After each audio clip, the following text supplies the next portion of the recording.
Vamos agora lidar um pouco com a transformada inversa Laplace, ou seja, como que eu faço para voltar a representação do domínio S para o domínio do tempo. Aqui nós podemos começar a nossa discussão olhando para a definição da transformada inversa Laplace através dessa integral. Qual que é o problema? Resolver essa integral envolve integração no semiplano complexo, isso é um tanto trabalhoso, e a gente acaba evitando esse tipo de abordagem.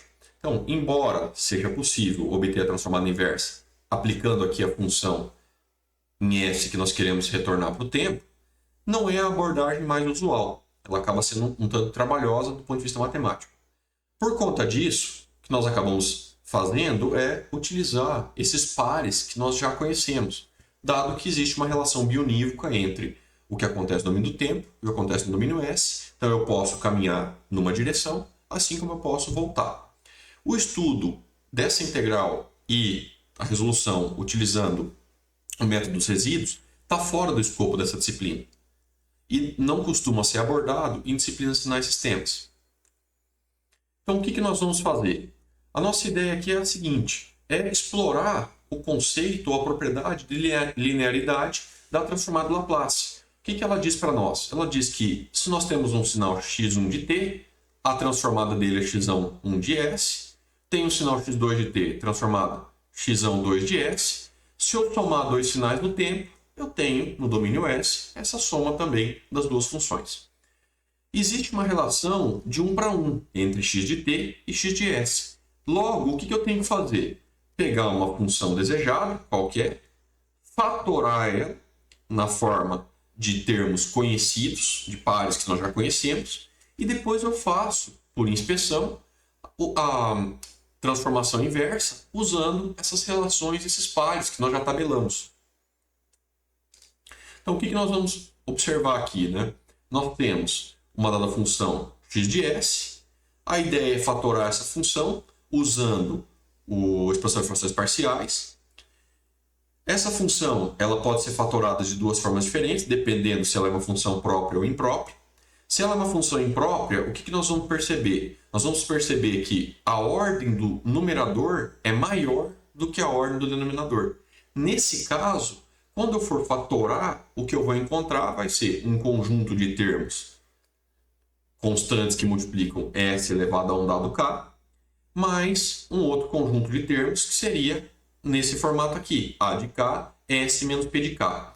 Esse formato ele pode ser ligeiramente diferente dependendo do que tipo de raízes nós temos, ou que tipo de polos nós temos. Se eles são polos repetidos, se eles são polos distintos, e assim por diante. Se a minha função é própria, que é o caso mais comum, que nós vamos trabalhar na disciplina, nós temos que a expansão produz algo nesse tipo aqui. Ou seja, termos que têm esse formato, onde temos uma constante no numerador e no denominador S menos o polo.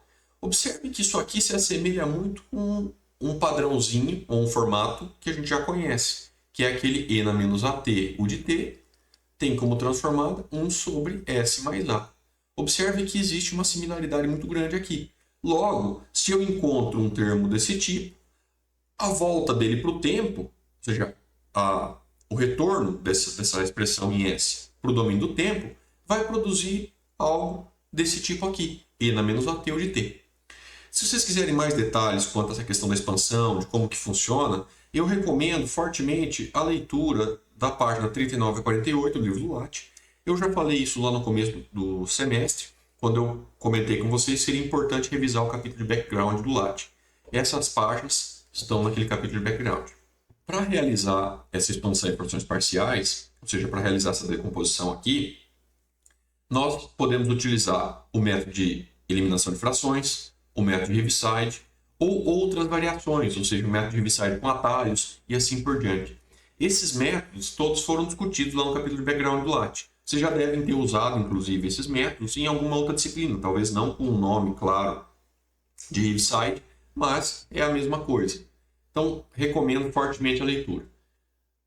Essa expansão, ela difere dependendo do tipo de fatores que nós temos, ou seja, se os polos eles são distintos, eles são complexos conjugados, eles são fatores quadráticos ou fatores repetidos.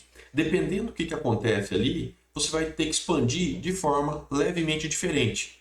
E isso é importante a gente ter em mente. Então aqui nós temos um caso, realizando a expansão de frações parciais. Produzimos isso aqui, pensando num caso genérico.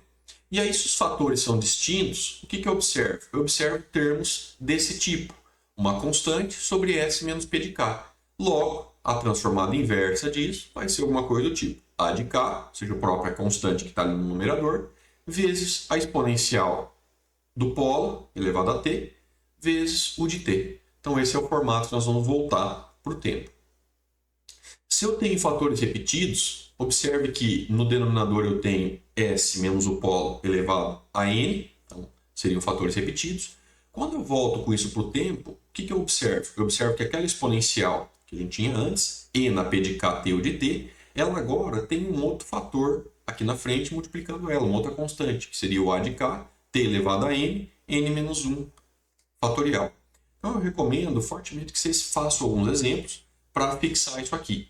No caso de polos complexos conjugados, a gente considera fatores quadráticos na expansão. Para quê? Para que os dois polos fiquem num termo só.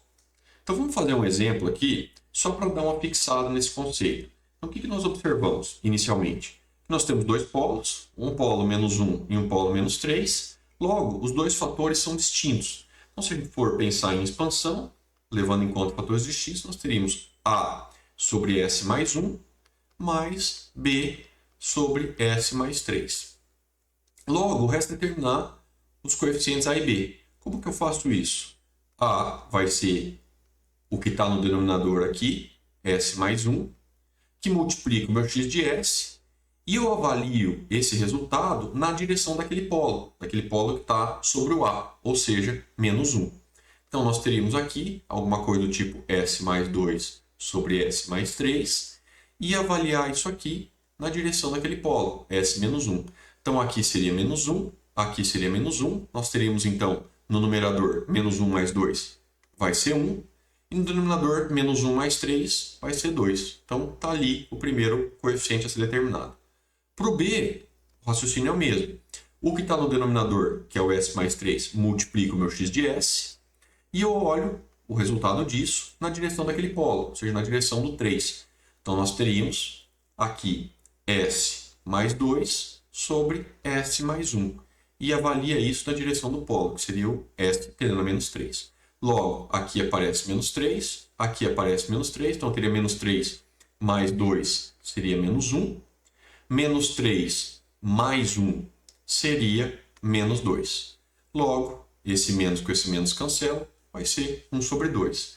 Então, nós teríamos aqui 1 sobre 2, que multiplica 1 sobre S mais 1, mais 1 sobre 2, que multiplica 1 sobre S mais 3. Para avaliar se isso aqui está correto, basta o quê? Basta tirar o mínimo múltiplo comum, e essa expansão, se estiver certa, ela retorna para aquele formato que nós temos lá em cima. Agora, observa que esse fator, ele tem esse formato N a menos AT, o de T, 1 sobre S mais A. Logo, se eu aplicar a transformada inversa sobre cada termo desses, o que vai aparecer aqui no tempo seria isso aqui. Então, vou colocar aqui, aplicando Laplace na menos 1.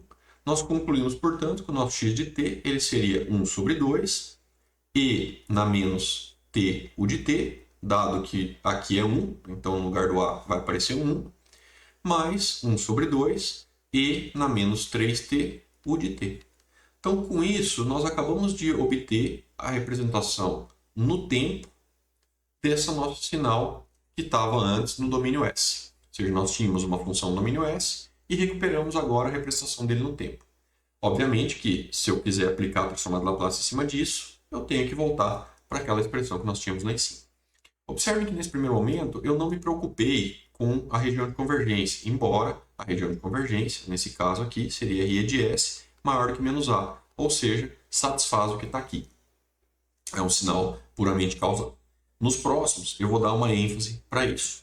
Então está aqui o raciocínio para determinar os coeficientes e também para obter a representação da transformada inversa aqui no final do slide. Então o que vocês perceberam? Nós expandimos, depois nós obtivemos termo a termo, a transformada inversa, ou seja, a representação no tempo daquele fator expandido. Então aqui nos é pedido também para calcular a transformada inversa, só que é importante observar que nós temos um fator repetido, ou seja, esse s mais 2 elevado ao quadrado. Logo, quando eu faço a expansão, eu tenho que levar isso em consideração. Então nós teríamos a sobre s mais 1, seria o primeiro fator. O segundo fator seria b sobre s mais 2 ao quadrado. E o terceiro fator seria c sobre s mais 2, ou seja, elevado a 1. Observe que, se eu tenho fatores repetidos, eu sempre vou montando outros fatores de uma ordem menor. Então, nesse caso, nós tínhamos quadrado aqui, o primeiro termo ao quadrado, o segundo termo elevado a 1. Se fosse aqui cubo, nós teríamos o primeiro termo ao cubo, o segundo termo ao quadrado e um terceiro termo elevado a 1. Então tem que levar isso em conta quando for resolver.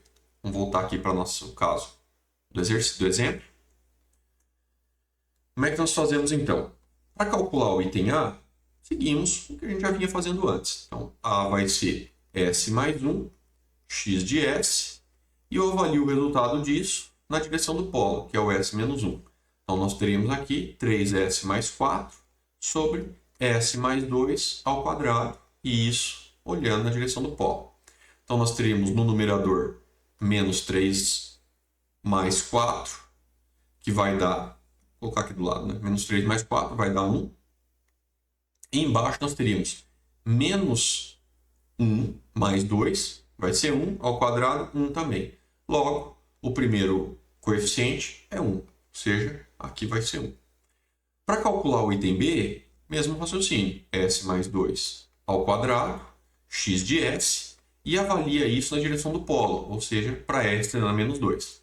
Logo, nós teríamos 3S mais 4 sobre S mais 1, isso na direção do polo, S menos 2, que vai ser menos 6 mais 4 sobre menos 2 mais 1. Então, nós teríamos aqui menos 2 em cima e embaixo menos 1, ou seja, 2. Então, determinamos o nosso coeficiente B. Resta agora determinar o coeficiente C. Para determinar o coeficiente C, diferentes formas poderiam ser adotadas aqui. Existe mais de um caminho. Desde você derivar esse S ao quadrado x de S, assim como tentar igualar as duas expressões. Vamos seguir o caminho de igualar as duas expressões, que eu acredito que seja mais simples nesse caso aqui. Como saber quando usar um caminho ou outro? Isso vem com o tempo, com o feeling. Quanto mais exercício você resolver, mais fácil vai ser de enxergar esses caminhos. Então, para determinar o item C, vamos igualar as duas expressões. O que nós temos? Nós temos que 3S mais 4 sobre S mais 1, S mais 2 ao quadrado vai ter que ser igual a 1 sobre S mais 1, mais 2 sobre S mais 2 ao quadrado, mais C, que eu desconheço, sobre S mais 2. Então, nós poderíamos agora passar esse cara multiplicando todos os termos. Nós teríamos, então, S mais 4, que vai ser igual a S mais 2 ao quadrado, já que S mais 1 vai cancelar com S mais 1, mais 2S mais 1, já que o S mais 2 ao quadrado vai cancelar com esse S mais 2 ao quadrado, mais C, S mais 1, S mais 2. O que a gente poderia fazer agora? Avaliar para um dado S. Um dado S que talvez seja conveniente para nós. Por exemplo, S tendendo a zero. Se eu faço S tendendo a zero, o que vai acontecer aqui? Esse 3S vai para zero. Aqui vai ter 2 ao quadrado, ou seja, esse S vai para zero, esse S vai para zero, esse S vai para zero e esse também vai para zero. Logo, o que eu teria então seria 4 igual a 2 ao quadrado, mais 2 vezes 1, mais C vezes 2. Esse 2 ao quadrado com esse 4 se cancelam. O que eu vou ter então vai ser 0 igual a 2 mais 2C, ou então C igual a menos 2 sobre 2. Vai cancelar isso aqui. ou seja, C igual a menos 1. Com isso, eu determinei o último coeficiente que faltava, que é esse menos 1. Logo, eu agora conheço todos os termos. Posso fazer a transformada inversa 1. X de S vai ser 1 sobre S mais 1, mais 2S mais 2, menos 1 ao quadrado, mais para R de S maior do que menos 1. Agora, o que eu quero chamar a atenção? Isso consta naquela tabelinha que nós vimos alguns slides atrás. Observem o seguinte, que esse primeiro termo nós já conhecemos, ou seja, o parzinho de transformada dele é e na menos at, u de t, seria 1 sobre S mais A para R de S maior que menos A. Logo, quando eu aplico a transformada inversa do Laplace aqui, no primeiro termo, nós já sabemos o que vai acontecer, que seria e na menos t, u de t. No segundo termo, o que nós observamos? Que nós temos 2 sobre S mais 2 ao quadrado. E aí nós vamos precisar agora desse parzinho que estava naquela nossa tabela. O que a gente observa aqui? Que embaixo nós temos n mais 1, então ali seria 1 mais 1 para dar 2, então nosso n vale 1. Em cima aqui nós teríamos 1 fatorial é 1 também. E aqui então, no lugar do n, nós teríamos 1. Logo, o que vai aparecer aqui é o 2, aquela própria constante, vezes t elevado a 1, e na menos 2t, u de t. Com isso, nós acabamos de determinar a transformada inversa desse termo ali. Colocar esse 1 ou não colocar é a mesma coisa, então vamos tirar ele daqui, não precisa. O último termo, o que a gente percebe no último termo? Que ele também está no formato que nós já conhecemos, ou seja, menos e na menos 2t, u de t. E com isso, nós acabamos de determinar a transformada inversa dessa função representada ali. Observe que os três termos têm como região de convergência R de S maior que menos 1, que satisfaz esse formato aqui e satisfaz o outro formato, ou seja, nós usamos os pares adequados. Então aqui eu tenho o passo a passo para determinar os coeficientes. Nesse caso aqui, nós fizemos a derivação. Observem que o A2, que seria o fator, a constante, em cima do S mais 2 elevado a 1, ele é obtido derivando em relação a S, uma vez, aquele termo S mais 2 ao quadrado de x de S. E aí, em seguida, nós avaliamos para F tendendo a menos 2. Então, o resultado é exatamente o mesmo desse que nós acabamos de fazer. Feito isso, basta determinar a transformada inversa. Para isso, utilizamos esse par aqui e observamos que a região de convergência é exatamente a mesma que está nesse formato para esse par. Logo, a resposta final é essa aqui. O que costuma acontecer? Em algumas situações, quando a gente está manipulando, a gente esquece esse u de t. E aí, esquecer esse u de t leva a gente a um sinal que é completamente diferente. Isso não faz sentido. Esse sinal sem u de t ele é válido para todo t, ou seja, para o lado esquerdo e para o lado direito do meu gráfico. Quando eu tenho u de t, que é o caso aqui, e é o que consta na nossa propriedade, nosso par, esse sinal ele é não nulo para t maior do que zero. Então essas características é interessante a gente ir olhando e se atentando. Agora aqui tem um outro exemplo, e é importante observar o seguinte, antes de a gente começar a resolver. Observe que essa região de convergência é dada por uma faixa. Uma faixa que está presa entre menos 1 e 1. Ou seja, se eu olho lá no plano S, nós temos um polo aqui em menos 1, nós vamos ter um polo aqui em 1, e a região de convergência está contida nessa faixa aqui entre menos 1 e 1. Logo, vale lembrar agora o seguinte, se eu tenho região de convergência à direita do polo, quer dizer o quê? Quer dizer que aquele sinal ele é causal. Se eu tenho uma região de convergência à esquerda do polo, quer dizer que aquele sinal ele é anticausal.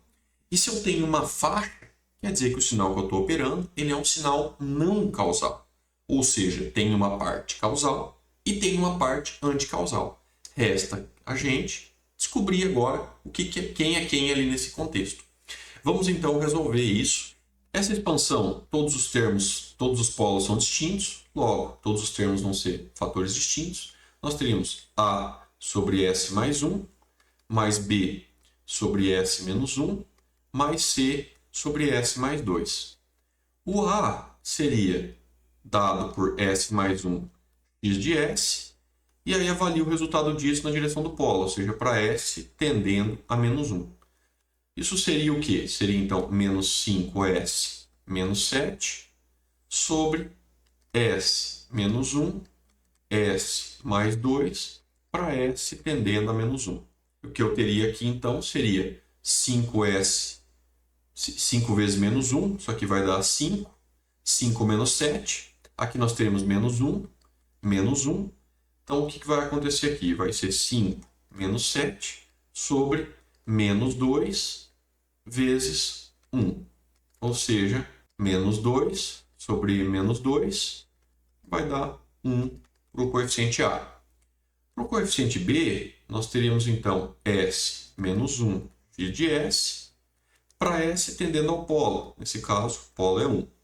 Então, seria menos 5S menos 7 sobre S mais 1, S mais 2, para S tendendo a 1. Então, nós teríamos menos 5 menos 7 sobre 2 vezes 3. Então, daria aqui menos 12 sobre 6, ou seja, menos 2.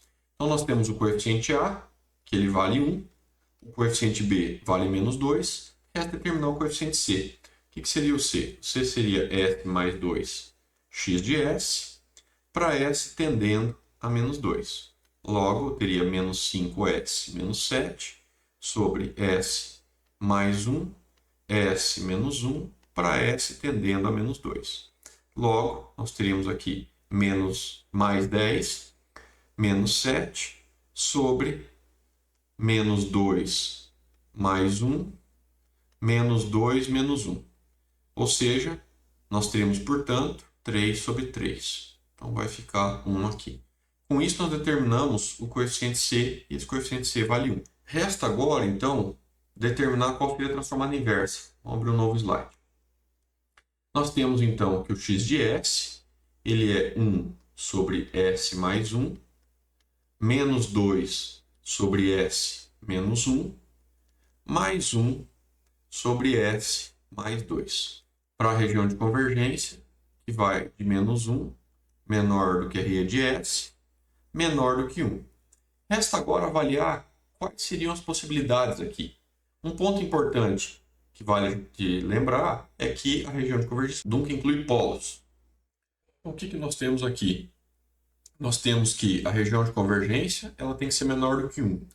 Qual desses termos aqui tem polo em 1? Esse termo aqui ele tem polo S igual a 1. Logo, é ele que está atrelado àquela parte da região de convergência. Ou seja, o RE de S ele tem que ser menor do que 1. Isso faria todo sentido. Se esse termo está atrelado a essa parte, o que acontece com o outro? Quer dizer que essa outra parcela, ela provavelmente está atrelada aos outros dois termos. Vamos avaliar agora. Nesse caso aqui, o que nós teríamos? Nós teríamos que o polo está em S igual a menos 1.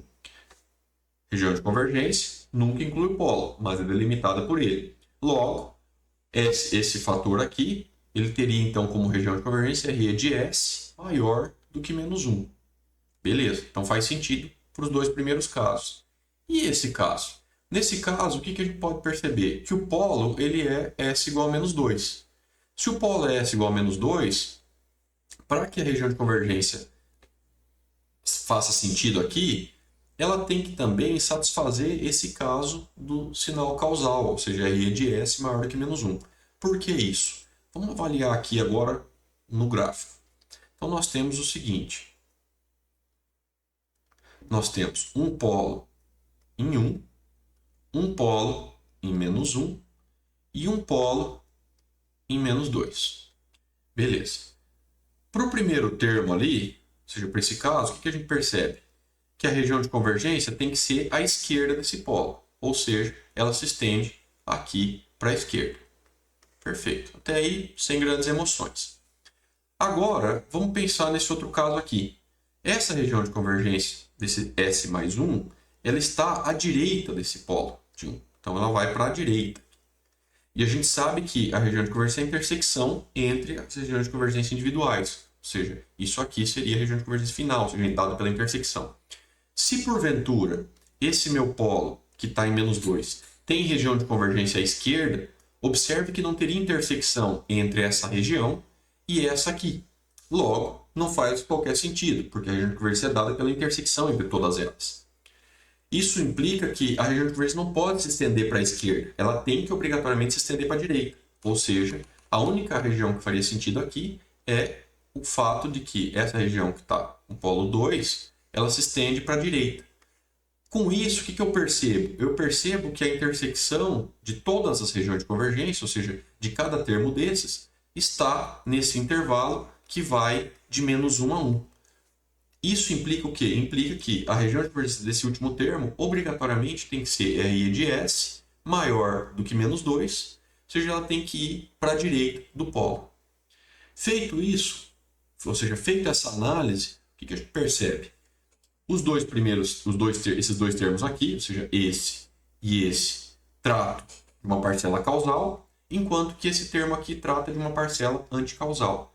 Logo, esse termo aqui se encaixa muito bem com esse formato, olhando aqui para a região de convergência, enquanto que esses dois termos em azul têm uma região de convergência que se assemelha muito com essa aqui, ou seja, à direita do polo. O que a gente vai concluir aqui? Que o x de t ele tem que ser, então, E na menos t, u de t. Esse menos aqui com esse aqui fica mais, então ficaria mais E na menos t.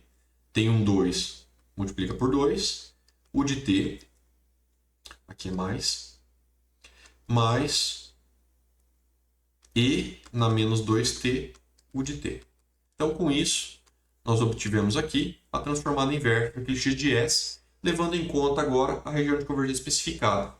Então, aqui tem o passo a passo da resolução, mas seguiu basicamente esse raciocínio que nós acabamos de fazer. E com isso, a gente conclui nossos exemplos com a expansão de frações parciais, ou seja, a transformada inversa de Laplace.